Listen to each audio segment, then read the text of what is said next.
What is going on, everybody? John Middlekauff, 3 and Out podcast. Make sure you subscribe. Subscribe to the podcast wherever you may listen to podcasts. If you're watching this on YouTube, smash that like button, leave a comment. Also subscribe, share it with your friends. You could also share it with your enemies, as well as AMP. Download the AMP application on your smartphone. Listen, all of our shows are live. You can hear everything under the volumes umbrella, live on AMP. But before we dive into football and a lot going on, conference championship week, a lot of coaching movement, we got a lot of openings as head coaches, coordinators. I wanted to dive in and tell you about my friends at Gametime. Here's what I need you to do. I need you to go to your apps on your smartphone and download the Gametime app. It's the fastest growing ticket app in America. I used it last week. Went to my first hockey game. Some might call me a big hockey guy. Football, golf, and now hockey. I saw Alexander Ovechkin, one of the great players of all time, just pepper the net, firing slap shots. It was sweet. It was really cool. Download the Gametime app, sign up. And when you do, type in John, that's John, to get $20 off your first pair of tickets. You want to go to an NHL game. You want to go to a basketball game, college or pro. You want to go to a concert. You want to take your wife, your girlfriend, your son, your brother, your dad, your mom, whatever. You want to do something for someone else? Get them a pair of tickets. Use the Gametime app and download it and use the promo code John, and get $20 off your first purchase to go to any game, any event. Just check it out. Search in an event near you, regardless where you live, any concert coming through, obviously any pro or college events. Gametime has you covered. Cannot recommend them enough. For me personally, this Final Four is really cool because when I think about like my squads, I say this all the time. People don't believe me. Like, I grew up a diehard 49er fan. I love the 49ers as a kid as much as I like the Bulls because I love Michael Jordan and the Sacramento Kings, even though they were pretty crappy at the time, though they got good when I was in like junior high and high school. But I loved them a lot. My fandom is not the same as it used to be. Now, I still root for the 49ers to be good, but it's because I have a business and I'm partnered in something that revolves around them. And the better they do, the more money I make. I look at them a lot different. Now, the majority of people in my life, from my family to my girlfriend to most of my friends to just a lot of people I have casual relationships with, love the 49ers. I know a ton of season ticket holders. The 49ers are one of the biggest brands where I grew up in California. I mean, they are a powerhouse because when I grew up, Steve Young, Jerry Rice were guys like mine, idols. I actually last year tried to get Steve Young to come on my other podcast. He denied me, but we were texting back and forth. And I thought about it the other day, like, I got Stevie Young's number in my phone. Pretty cool. But it was a business transaction that didn't go well for me. He said no. But he was cool about it. And I told him I read his book and I really enjoyed it. But the Eagles, obviously that's the one NFL team I work for. I worked for Howie Roseman. I still have the guy that hired me is still works for the organization. I know several other ones of their scouts that I'm still very close with. And the Chiefs, have Brett Veach and Andy Reid, so I follow these teams extremely closely. And there are other people on the Chiefs staff that I also worked with in Philly that I still consider friends. So I'm very excited because I watch a ton of football. I have a very, obviously I do this for a living, but have an unhealthy life. It'd be very difficult to pull off what I pull off if I couldn't justify it. Like, this is how we pay the bills, honey. I need to watch more football. But these are the 3 teams that I follow definitely the closest just by proximity. I've talked to people in the organizations, weekly. I mean, some like every other day. So I'm excited now. And it's not just random. Like, these are 3 of the 4 best teams, including the Bengals. I don't know anyone with the Bengals, though I really like Joe Burrow. I'd like to know Joe Burrow. Seems like a sweet dude. Obviously awesome player. I have been to a Bengal game when I worked for the Eagles. I was advanced scouting my second year. And, I remember thinking the stadium was kind of old, but cool place. Stayed across the river, not Lexington, Kentucky, but I think I stayed in Kentucky. Maybe I'm getting my geography wrong. This was a long time ago, but I enjoyed it. When I was at Fresno State, we also played the University of Cincinnati. So I drove by the stadiums. I just kind of like that area right by the water. Very cool. We have a great Final Four. 4 of the best teams and 3 teams that I feel I know really, really well. And I consider myself more of an NFC guy than an AFC guy. So I wanted to start with the Eagles and the Niners. And listen, I've been around the Niners now for about a decade, very, very closely. I know a lot of people there. I go to their practices. I spend a lot of time in training camp. I feel I have a very good, understanding of this administration, Kyle, John, Adam Peters, the way they view football, what they like in a team. And it's same with the Eagles. And I actually think there are a lot of parallels with these two organizations, because when you think of the Eagles and you think of the 49ers, like, they're successful teams. The Eagles basically, once Lurie bought the team, got Andy Reid, like, Andy's an offensive guy, but their defense was really, really good on those Andy teams because they had Jim Johnson, who was an elite defensive coordinator. Doug Peterson, right? Offensive guy, Nick Foles. But those defenses on that team were pretty good, especially the pass rush. And obviously this team, their pass rush is fantastic. The 49ers, who historically are viewed as Joe Montana, Steve Young, Jim Harbaugh, Kyle Shanahan, offense, Bill Walsh, their defenses have been awesome. When I was very little, it's not like I was watching them, in the 80s, the Niners defenses were elite. The first team that I really remember watching, the 94 49ers that won the Super Bowl, they beat the Chargers, and they finally beat the Cowboys in the AFC Championship. Their defense was fucking loaded. Bryant Young was a rookie. He just went to the Hall of Fame. They signed Deion Sanders. They had Tim McDonald, Merton Hanks, Eric Davis, Ken Norton Jr., Gary Plummer, Dana Stubblefield. Not a good guy, but was a fantastic player. They were stacked on D. So part of being an offensive philosophical belief as an organization, like, they really value defense. They really value physical defense. It's why the success of these two organizations, like, they've been to the playoffs a lot in my lifetime. And knowing the Eagles, like, currently what they value and what they valued under Andy and continued with Howie, the lines, because you win in the line of scrimmage. Like, why are the Bills having some issue? They're not great on the line of scrimmage. They expect Josh Allen to do everything for them. And when I was with the Eagles, we had Jason Peters. We drafted Danny Watkins. While it was a bust, like, we value drafting interior offensive linemen when I was there early. Jason Kelsey, who became a star. Right tackle, my last year there, drafted Lane Johnson. Over the years, they've invested in guards and tackles, and Andre Dillard doesn't work out. Well, they take another guy, Mulata, for the rugby player. Same with the 49ers. Kyle Shanahan, offensive guy. Well, what does he draft? Defensive lineman, offensive lineman. You have to value the trenches, because that is where you separate yourself. I don't care how much they try to regulate the violence out of this game. The one area where violence is allowed, just like it was 30, 40 years ago, is at the line of scrimmage. You can be violent as a defensive and offensive lineman. You know, they call occasionally, I guess, obviously the roughing the passer penalties are a little weak, but you know what I mean? Like, against your opponent at the line of scrimmage, it is still allowed. Where it is not in the defensive backfield, you know, linebackers, it's a little bit different now. But at the line of scrimmage, you can still separate yourself. And these two organizations put all their chips in the middle of the table when it comes to those positions, because they know if you get a good offensive line and a good defensive line, you can play with anybody. You don't need to have Tom Brady or Joe Montana. And the other thing with the Eagles and the 49ers, specifically this, like, Howie now has been in charge since Doug came back, and John and Kyle have been running it since 2017. They are very, very aggressive. And I had a front row seat when I worked in the office for 2 years, and even when I worked on the road for a year, getting emails from Howie is 24/7, 365. Kyle Shanahan is, I mean, one of the biggest football all-in nerds I've ever seen. John Lynch turned down about $20 million a year to work on Amazon because he loved being in the fucking trenches of the NFL. These guys love a football, and aggressive nature when it comes to football has helped separate their two organizations. You look at the Eagles, like, one, Howie's been wheeling and dealing from a trade standpoint since I've known him. That's just his philosophical belief when it comes to operating an organization, is to always be trying to get better. And some organizations stay very patient and are very hesitant to mix things up. He is the opposite. And let's face it, whether you're Howie, John Lynch, Bill Belichick, or whoever the shittiest organization is, you're going to miss on picks. That is going to happen. But are you willing to keep doubling down? Are you willing to, when you make a mistake, to pivot? Let's look at the Eagles. A couple years ago, they made a bad mistake.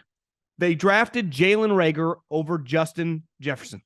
Clearly, they would have liked to redo about 2 games into Justin Jefferson's career. Within about 18 months, Justin Jefferson had become a superstar. Jalen Reagor was a whiff, and they realized they had to move. Well, they doubled down the next year, and they draft Devontae Smith While the following year, they trade for A.J. Brown and get rid of Jalen Reagor. They're unafraid to keep making moves once they make a mistake. The 49ers, you looked at this year, I thought it was insane. I don't know if they're at the spot where they're at without Christian McCaffrey. They traded a second, a third, a fourth, and a fifth round pick for a running back who makes a lot of money. Looking back, thank God they did, or they might not be sitting here. The other thing the organization really, really values are investing in the quarterback position. And I think, obviously, if you have Mahomes or you have a Josh Allen or you have a Joe Burrow or even, I think, Herbert, you don't really have to worry about it. Even though I'd say history shows you, and you just saw when Patrick Mahomes went down, you always have to be prepared. And clearly the Chiefs have a high value and belief in Chad Henne, despite him being old and somehow being in the league for 15 years. They believe they could win a game with Chad Henne. The 49ers, they went all in on Jimmy Garoppolo. And then he started getting banged up. And he started realizing, he's not a franchise guy. So they quadrupled down and made an enormous swing for Trey Lance.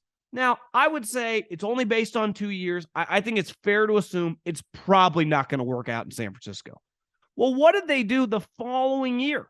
They were able to keep their relationship with Jimmy, so he didn't want to go, and they got lucky that he was banged up. They were able to keep him. They invested $2 million into Sudfeld, who the Eagles also valued a lot, to be basically the backup quarterback, or if Jimmy could come back, the third-string quarterback. But they also had used a pick on Brock Purdy, which I'm not going to say that they knew this was going to be Brock Purdy. Of course they didn't. But they were willing to use a draft pick on a quarterback despite having a guy that they traded 3 first-round picks for and another guy that they had just invested $2 million into. The Eagles, same way. They put all their chips in the middle of the table on Carson Wentz, and it starts not going right. They win a Super Bowl because they had also invested in Nick Foles, the backup quarterback. And then clearly once Carson Wentz started coming off the rails, they made, at the time, a pretty controversial draft pick, Jalen Hurts. But where the hell would they be right now if they had not invested in Jalen Hurts? And you look at some of these organizations, they just don't consistently draft quarterbacks. And it goes back to Walsh, and then it goes back to Holmgren, who's a Walsh guy, and Ron Wolf. Their belief is go in, draft quarterbacks every year or every other year. Because you just never know. One, guys get hurt, and you just sometimes strike oil. And like the 49ers, is Brock Purdy going to be some all-time great player? Probably bet against it. But relative to be a pick 262 and making $750,000, is that an incredible draft pick? Hell yeah, it is. Jalen Hurts is going to go down as one of Howie Roseman's greatest picks ever. Where would they be? Where can you find a quarterback in the second round that wins an MVP? Now, I know he's not going to win the MVP this year, but he easily could have. And next year, he is going to be near the top of the betting odds to win an MVP. So these two organizations, they invest in the line of scrimmage because despite the rule changes, that is an area where you can still throw haymakers. And they consistently invest in the quarterback position. And they're never afraid to be aggressive. They're not going to be the Rams and just every single year give ones. But when they value a pick, they value a player, they are not afraid to go, yeah, take this pick. Darius Slay, boom, 3 and a 5. Trent Williams was a little bit of a rig deal because he said he'd only go to the 49ers. But you know what I'm saying? And look at the 49ers. Obviously, Trent Williams was, every team would have taken him. But their left guard, second-round pick. Their right guard, 4th-round pick. McGlinchey, not the biggest McGlinchey guy, but 1st-round pick. The Eagles, their left tackle is a 7th-round pick from Australia or whatever, but the only reason he's there is because he beat out the 1st-round pick, Andre Dillard. And Kelsey's a Hall of Famer. Lane Johnson, 1st-round pick. Dickerson, who's really, really good. That is a fantastic. He's a 1st-round pick who fell to the 2nd round because of injuries. And then obviously the defensive line for both teams. A lot of money, a lot of high draft picks. They don't mess around because you can find random skill guys in the 2nd, 3rd, 4th round to become really good players on offense. Now, Debo, high 2nd-round pick. A.J. Brown, they traded pick 17 for. Devontae Smith, 1st round. I'm not saying Christian McCaffrey. I'm not saying you don't need to invest in the skill positions, but it's a tried and true formula. You have to invest in the line of scrimmage, and you have to invest in the quarterback position, or you got no shot. And now I think we see the two best rosters in the NFL. Obviously, Mahomes, healthy, and Joe Burrow are better than Jalen Hurts and definitely Brock Purdy. But in terms of the rosters, I think the Eagles and the 49ers have a lot of parallels. And I think this game, I mean, we'll talk about it come Thursday, but the elements of the home environment for Philly is just going to be absolutely bananas. Last year, the 49ers went on the road for the AFC Championship or the NFC Championship game. Like, it was over 50% 49er fans. That's not going to be the case. One, because it's a much harder travel. And two, you have to be kind of crazy to roll into the link wearing like a Debo jersey, like just in your red Nick Bosa jersey. I wouldn't recommend it, though. I think the hype and the violence, like you can get into an altercation at any NFL stadium. A lot of booze, a lot of dudes. Like it's a pretty easy formula for fights. But I would probably recommend I don't know if I do that. I just stay at home, watch it on the couch. Now, I think the 49ers are equipped to play well on the road. They can run the football, and the Eagles' run defense it was pretty poor, and then you add their first-round pick, Davis, back from Georgia, who's a big boy. They signed Ndamukong Suh, and I saw on social media today that their run defense is much improved, basically the last month of the season. So it's not as easy to run it as it once was. But I think it's just going to be a fantastic match of coordinators. Kyle versus Jonathan Gannon, who's interviewing for head coaching jobs, and D'Amico, who's also interviewing for head coaching jobs against Shane Steichen. This is a high-level checkers, X's and O's. I'm recording this Monday afternoon. All four of those guys right now are just probably 7-8 cups of coffee deep, watching tape, drawing on their whiteboard, just spending the next 48 hours before the players come in, developing a plan, bouncing off ideas on the coaching staff. Like, this is what makes football. The 2 days leading up to Wednesday before you start practice, just game planning, scheming, X's and O's, especially a team that, like, they play each other last year. Like, it's not like these teams play each other a lot. It's the opposite in the AFC, right? Where it is just an incredible quarterback matchup. I mean, when I was a kid, it was like Marino, Elway, Montana, Young, Aikman, Kelly, and then Favre, just like star quarterbacks. Like, we kind of got our generation's version of that. Mahomes, Burrow, and then, Allen, Lamar, Herbert, some other really good players. But it's pretty clear who the top dogs are right now. Patrick Mahomes and Joe Burrow. And, I saw Andy saying today that Patrick Mahomes is going to play in this game. Clearly, maybe his ankle. We thought that Tony Pollard had a high ankle sprain. It turns out he had a fractured bone. So his injury, because people were like, well, he had to get carted off. Mahomes was able to play. Their injuries were different. Maybe Mahomes, his high ankle sprain isn't as bad. I've never had one. I've heard people talk about it. Some can feel worse than a broken bone. Clearly, Mahomes was manageable, but it's going to be fascinating. The stories that come out about his pain tolerance. Is he able to practice it all? Does he not practice? That, to me, is the biggest story in the game. But I would never bet against Patrick Mahomes, just like I would never bet against Joe Burrow. And unlike the Niners and the Eagles, these two teams have played each other a lot, right? I mean, last year they played each other in the AFC Championship game. They played each other this year. So there's not like, I wonder what these guys bring to the table. Like, no, the Chiefs know exactly what Jamar Chase, T. Higgins, Joe Mixon, what those guys bring to the table. Just like the Bengals know exactly what Patrick Mahomes, Travis Kelce. I'll promise you this. Against Coach Lou, as I call him, the Cincinnati Bengals defensive coordinator, Travis Kelce's not catching 14 balls. That was, looking back, and when I was with the Eagles, Mike Caldwell was on the staff. It's pretty insane that Travis Kelce on countless plays was just uncovered. It's one thing, and I've never quite understood this, and I don't pretend to be, Bill Parcells here, but when you have a great tight end and you just allow him a free release on the line of scrimmage, like, he's going to get open with ease. He has a massive size advantage against whoever's covering him, whether it's a safety or a linebacker. I mean, most linebackers are not Brian Urlacher. Right? A lot of linebackers are 5'11" to 6'1". Travis Kelce's a lot bigger than that. And also, he knows where he's going. So to leave him just a free release, you're already at a disadvantage. I would expect the Bengals to be much more physical with him. And Andy Reid is one of the great offensive schemers in the history of the league. So if anyone can overcome, the best player he's ever coached in Patrick Mahomes, being whatever percentage he is, like, I hope he's closer to 100 for the entertainment factor. But even if he's 80, 85%, they'll figure it out. And that's where I think Pacheco comes into play, is having a run game and just a guy that you can rely on to get tough yards, to run between the tackles, should, in theory, make it a little bit easier on Mahomes. But these are just this is fantastic, man. It really is. And I was thinking about this, like with Burrow and Mahomes, right? You have these just superstar quarterbacks, but the AFC, like Mahomes, his team and his coach, it's a dominant combination. And then you look at the Bengals, Burrow is just an absolute shooting rocket ship. Turns out Zach Taylor's not bad either. And he hired a really good defensive coordinator. And they got really talented players. Say this about the Bengals, even when they had Marvin Lewis and they could never like win a playoff game. Well, it turns out Andy Dalton was probably part of the problem because they had really good rosters. I mean, really good rosters.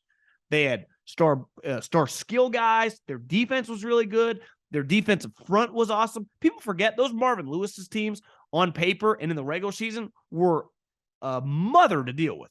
But their quarterback was pretty average. Now, this team probably top to bottom might not be as talented, but they're probably slightly better coached, and clearly the quarterback's in a completely different universe. So when you look at the AFC, you got to go through Burrow and Mahomes. But then clearly Josh Allen, like team's a little flawed. They should improve a little bit. Still a powerhouse. Then you got Justin Herbert. If the coach wasn't just a kind of a fraud, and if they ever upgrade there, they're not going away. And the Jacksonville Jags still, like, they're coming. Their quarterback, super talented. I'm not even including, like, if you're a Cleveland Browns fan right now and you got $230 million, because remember, you paid Deshaun Watson $1 million next year. So basically these next 3 or 4 years when all the money's coming, you need that guy. And I somewhat giving him a football pass for last year, weird year, throwaway year, but he looked pretty bad. So can he come back this season and become a really good player? Well, here's my question. Is your coach any good? I don't know if he is. And we saw Deshaun Watson have fantastic season. His best season as a pro was, I'm pretty sure they went 4-12. And that was the year Bill O'Brien got fired. But his statistics that year were the best of his career. So just because Watson plays great, it's proven that it doesn't guarantee you to win. And here's the thing I know. Bill O'Brien, better coach than Kevin Stefanski. I know everyone thinks Bill O'Brien's a village idiot. Awful GM. Pretty good coach. Pretty good coach. Chances Stefanski has as much success as Bill O'Brien as an NFL head coach, I would say would be pretty slim. What if you're the Denver Broncos? You're paying Russell Wilson all this money. Now, we'll see who their coach is, but there's no guarantee. Like, Russell Wilson's not going to be as good as these guys.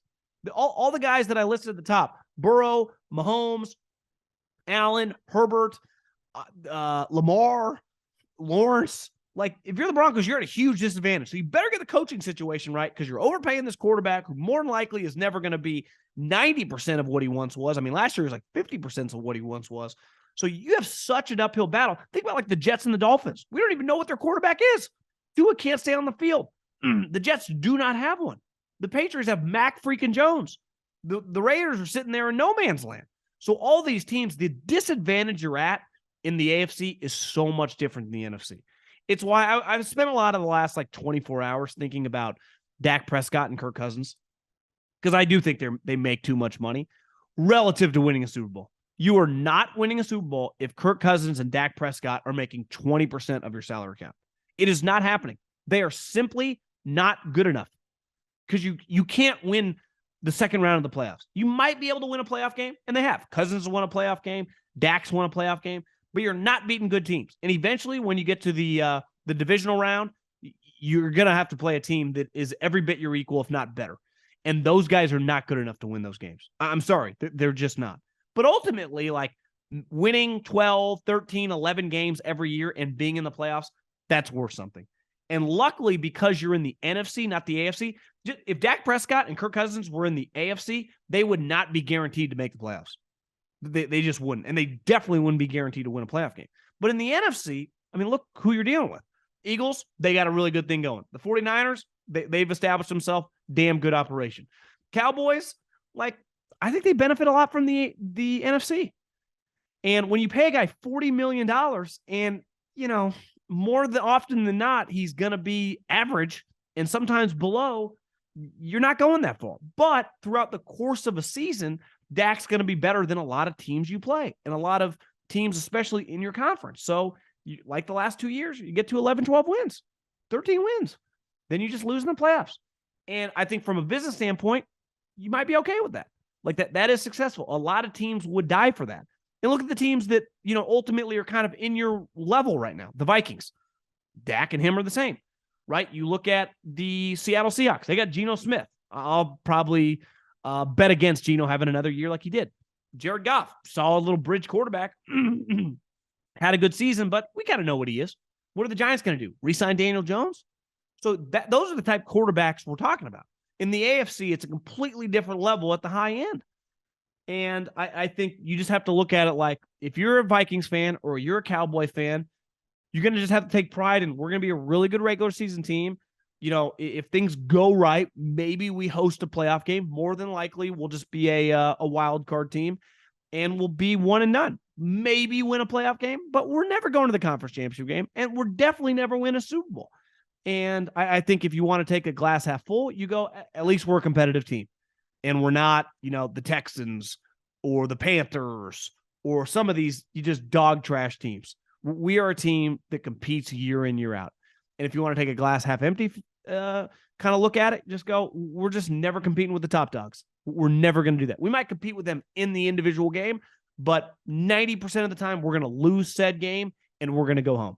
Because that's what happened to the Cowboys. That's what happened to the Vikings. And a large reason for that. And you can blame the Vikings defense. Okay, but I'll send the limo in a big game to go pick up Kirk Cousins because I want to play him. And last but not least, a lot of this coaching movement is going on right now. Who's going to be the head coach here? The Colts.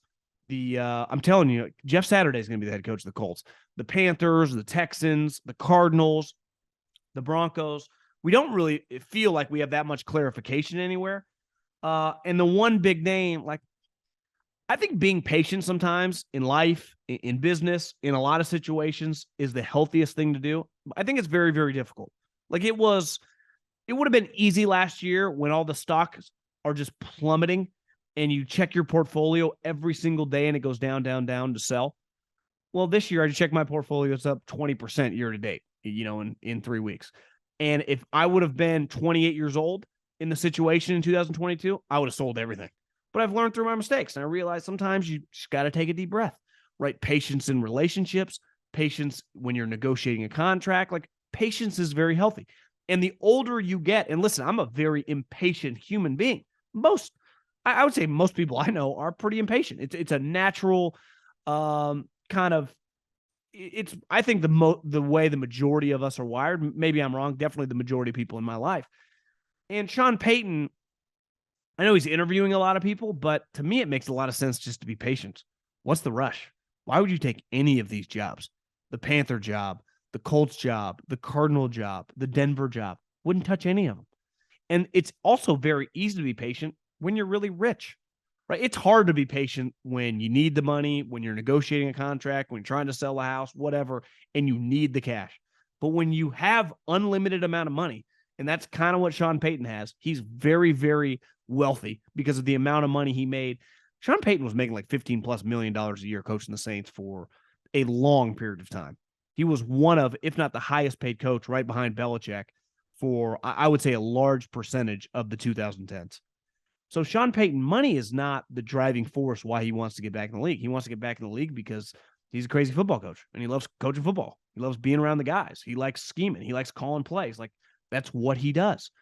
But as you see the landscape for the potential jobs, they all kind of suck.